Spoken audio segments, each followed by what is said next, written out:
gente! O episódio de hoje da série Biblioteca de Alice é com o livro A Exaustão no Topo da Montanha, do Alexandre Coimbra Amaral, que na capa complementa uma jornada de reconexão com outros ritmos da vida e com o que é essencial. Já é o terceiro livro que eu leio do Alexandre Coimbra Amaral. Eu vou colocar aqui o link para um outro livro dele que eu já trouxe aqui, que é Toda Ansiedade Merece um Abraço, que eu sugiro que você assista. Mas hoje eu quero falar sobre esse livro, A Exaustão no Topo da Montanha. Eu gosto muito do jeito do Alexandre de escrever, eu acho que ele conversa gostoso com a gente, mas esse livro em especial mexeu bastante comigo, porque ele é uma conversa da exaustão com a gente. Então ele é escrito em primeira pessoa pela exaustão. A exaustão é o narrador da história, né? É ela que conta a história dela mesma e do que ela vê na nossa sociedade e que vê acontecendo com a gente. É um livro bem gostoso de ler. E eu trouxe ele aqui nesse canal que se propõe a falar sobre organização e produtividade, porque uma das causas da exaustão é justamente essa visão a respeito da produtividade que ainda existe hoje em dia e que ainda é pregada, né? Que a gente hoje chama de produtividade tóxica, que é esse olhar para a produtividade como fazer mais, o fazer até a exaustão, o realizar, como se isso fosse a única coisa que pudesse trazer para você algum resultado, algum benefício. Essa produtividade que elimina as pausas e que naturaliza exigências e perfeccionismos para além dos seus limites. E faz a gente achar que isso é super positivo. Normaliza esse cansaço, essa exaustão, como se fosse um discurso super na moda. Aqui no canal eu sempre falo sobre isso, no canal e em todas as minhas redes, na verdade, porque eu sou uma profissional de organização e produtividade. Eu ajudo as pessoas a serem mais produtivas, mas a produtividade que eu acredito não é essa produtividade. É uma produtividade que leva ao equilíbrio, é uma produtividade leve. E eu já fiz um vídeo aqui no canal falando sobre esse conceito de produtividade, vou botar aqui também para vocês assistirem, se tiverem interesse, e entender um pouco mais essa minha visão a respeito do termo produtividade. Já deu para ver que tem tudo a ver com o que a gente fala aqui no canal, né? E podem vir muitas reflexões interessantes desse livro aqui pra gente. Vamos ao livro, então. O livro é dividido em 10 partes, em que a exaustão vai contando um pouco pra gente essa história, né, do quanto a exaustão foi se tornando algo tão precioso nessa sociedade que a gente vive, e vai falando também sobre alguns temas que estão interligados com a questão da exaustão. Antes de entrar nesses temas, eu quero começar com um trecho do prefácio que foi escrito pela Elisama Santos, que é uma pessoa incrível, que eu tenho o prazer de conhecer, conterrânea baiana, e que escreve sobre comunicação não violenta, sobre educação não violenta. Tem vários livros também publicados e que eu acompanho desde o início, assim, nessa fase autora. Sou muito feliz de acompanhar. E ela escreveu uma coisa que eu acho que é bem interessante pra gente começar a conversa aqui sobre esse livro. Então, lá no prefácio ela fala: "Eu não sei como estão os seus dias, mas arrisco dizer que estão exaustivos.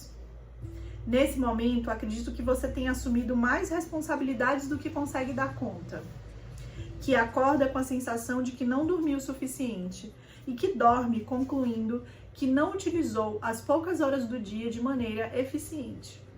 Estamos assolados pelo ímpeto de produzir, perdidos e perdidas nos discursos que nos reduzem a meros fazedores de coisas, que nos levam a acreditar que somos o que produzimos, que somos o que jogamos no mundo e que pode ser medido, pesado, calculado e vendido.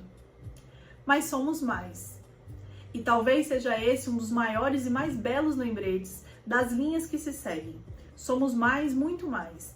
A vida é maior do que aquilo que pode ser convertido em produto a ser vendido." Acredito que você possa ter se reconhecido em algumas dessas falas da Elisama aqui, né, com relação à exaustão. E é importante a gente entender que esse percurso da exaustão, essa normalização da exaustão, ela acontece no mundo que a gente vive, mas que a gente pode sim ser mais do que isso, né? Pode inventar novas formas de existir. E é sobre isso, na verdade, esse livro. Apesar dele trazer por muitas páginas, esse olhar negativo de como a gente vê a exaustão, ele consegue trazer também um olhar mais para o final, voltado para a esperança, né? Para a construção de caminhos possíveis. E eu acho que isso é importante também, né? A gente sempre ter em mente, porque a gente vai seguindo como se, tipo, não tem jeito, é assim, sempre foi assim, é desse jeito que funciona. E aí vai para aqueles discursos de meritocracia, de outras coisas que não fazem tanto sentido assim mais na realidade de hoje, né? E a gente já tem uma consciência diferente do funcionamento do mundo. Eu acho que então, pra gente já ir entrando nesses temas, a gente pode começar pensando sobre o que nos colocou nesse lugar. O que fez a gente ficar assim exaustos, né? Nesse nível de cansaço extremo, né? Que é a exaustão. E tem um trecho que explica mais ou menos e fala o seguinte: nasci para essa cultura em algum lugar do fim do século passado. Antes desse tempo, você me parecia mais sábio no manejo do tempo. Vivia não somente para produzir, mas também para ver o tempo parar. Havia algum alento no silêncio, e ele não me parecia criminalizado como é agora.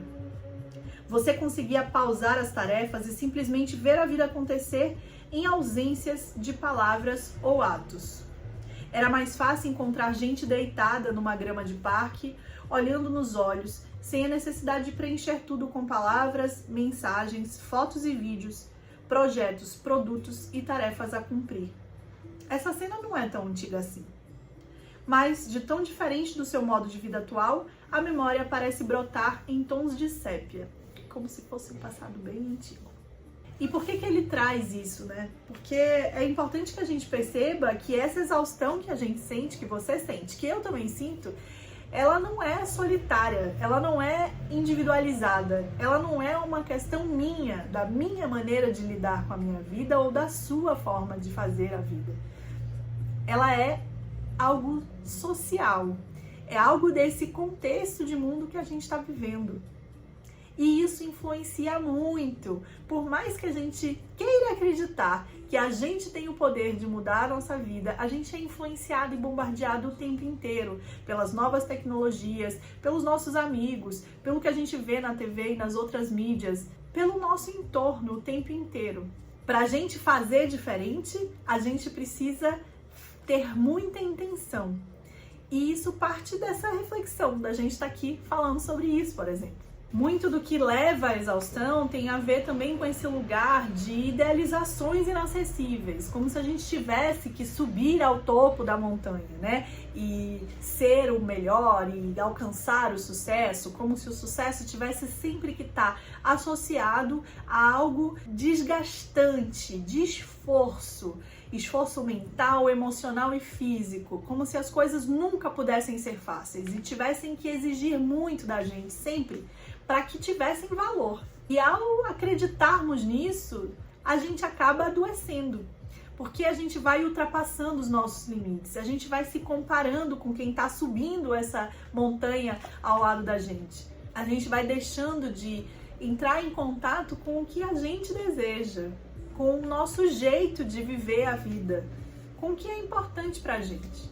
Mas a exaustão, originalmente, nesse tempo passado que ele fala aqui, ela era, na verdade, algo positivo, no sentido de ser um alerta de que algo não ia bem. Era como se ela fosse um alarme para que você parasse, para que você percebesse que você estava desgastando demais os seus limites. E então, quando a exaustão surgia, a gente parava. Hoje, quando a exaustão chega, a gente quase comemora, como se a gente pudesse finalmente dizer: olha, eu estou no caminho para realizações muito importantes na minha vida. Eu estou exausto, como se isso fosse algo bom, que a gente se orgulhasse. Esse esforço exagerado é valorizado na nossa sociedade, na nossa cultura. E, de certa forma, a gente esconde também o lado negativo da exaustão.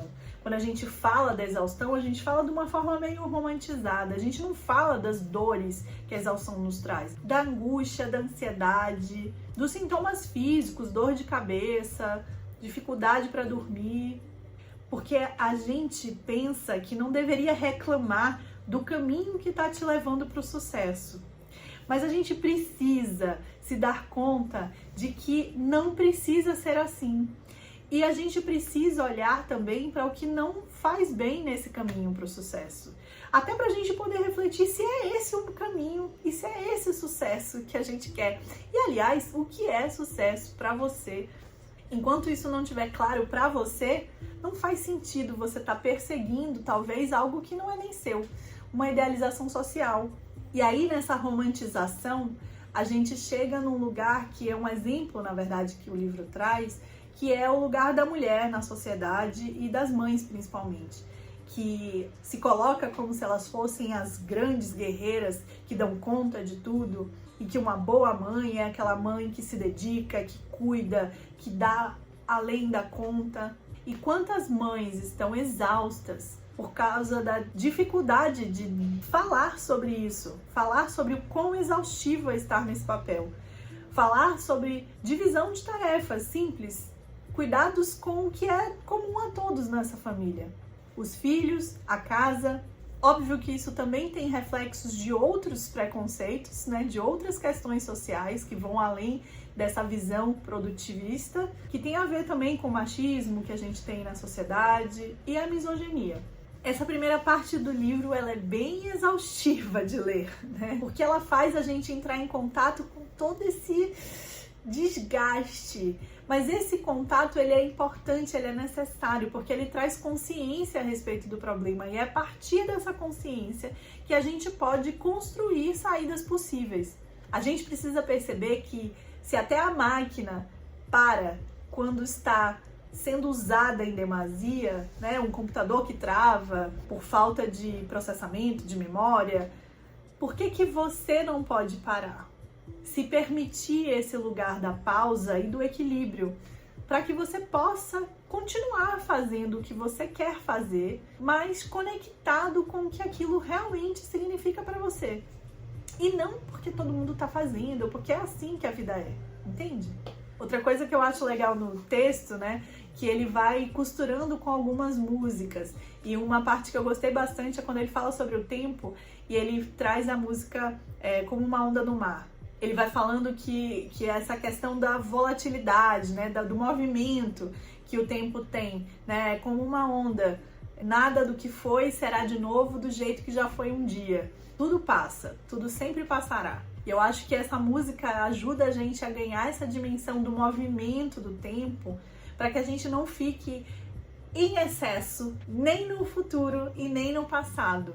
Que a gente possa vivenciar no presente aquilo que faz sentido pra gente, de uma forma equilibrada. E aí, quando ele começa a ir, né, quando a exaustão começa a conversar com a gente sobre saídas possíveis, tem uma frase que eu acho bem interessante, que ela diz assim: a exaustão não é vencida pelo descanso, mas pela reinvenção. Olha que interessante. A gente pensa, tô exausto, eu vou descansar. Descansar ameniza a situação, mas a exaustão é você ultrapassando um limite por muito tempo. Então é um cansaço que ele te esgota, te coloca num nível muito mais profundo de cansaço, a ponto de que o descansar nem sempre é o suficiente. É necessário uma mudança de hábitos, uma reinvenção mesmo, uma reconstrução de rotina, de caminhos possíveis para a sua vida. A gente precisa se dar o direito à pausa. Parar de achar que o perfeccionismo é uma grande virtude ou é aquele defeito que a gente fala nas entrevistas de emprego. Aliás, tem um vídeo aqui que eu já falei sobre perfeccionismo, que eu acho interessante também de você assistir. E aí, então, lá mais pro finalzinho do livro, a exaustão compartilha que está exausta e resolve fazer um caminho de descer da montanha e levar com ela quem estiver ali junto para explorar outras possibilidades. Ela vai se despindo de todo aquele orgulho de ser vista como algo positivo e vai se reconectando com a beleza. E eu acho que esse movimento é bem interessante, de contemplação, de acolhimento, de compaixão. A exaustão vai mostrando que o legal é quando a vida tem significado nas coisas do dia a dia, no caminho. Ela vai mostrando que não faz muito sentido a gente ver a felicidade como uma meta, mas como parte do ato de viver e existir, percebe? E aí ela vai subindo uma outra montanha, a montanha da esperança, a montanha onde todos podem estar juntos, construindo de acordo com a sua necessidade esse tempo de delicadeza, de conexão, em que cada um perceba o que precisa para transformar a sua rotina, a sua vida em algo que faça sentido. A esperança que acalma, que ajuda a reconstruir. Bom, falei bastante sobre esse livro. Deu para ver que ele mexeu bastante comigo e foi muito interessante essa leitura. Levei inclusive para terapia, porque alguns pontos mexeram mesmo com coisas que eu também faço no meu dia a dia, por mais que eu reflita sempre sobre esses temas, inclusive aqui com você. E eu quero então terminar com um trecho na última página. E aí já a exaustão fala: a esperança só pode existir quando as palavras que podem ajudar os demais forem ditas a muitos. Os aprendizados do caminho merecem ser compartilhados, porque o mundo interno, que já sentimos como novo, é o da colaboração, em que a multiplicação dos afetos em rede é a ponte para o fim das solidões. Os desesperos merecem se desencantar de suas certezas vãs, porque agora eu sei que é passível a qualquer um reencontrar-se com a esperança. Eu espero que esse livro e esse vídeo aqui, essa minha forma de compartilhar contigo aquilo que eu tenho aprendido e o que eu aprendi na leitura desse livro, possam te ajudar também a construir caminhos de reconstrução por aí. Que você possa descer a montanha da exaustão e se conectar e reconectar com outros caminhos possíveis. E que a esperança te encontre e que você possa construir um caminho de produtividade leve. E se precisar de ajuda, claro, conta comigo. Te vejo então no próximo livro.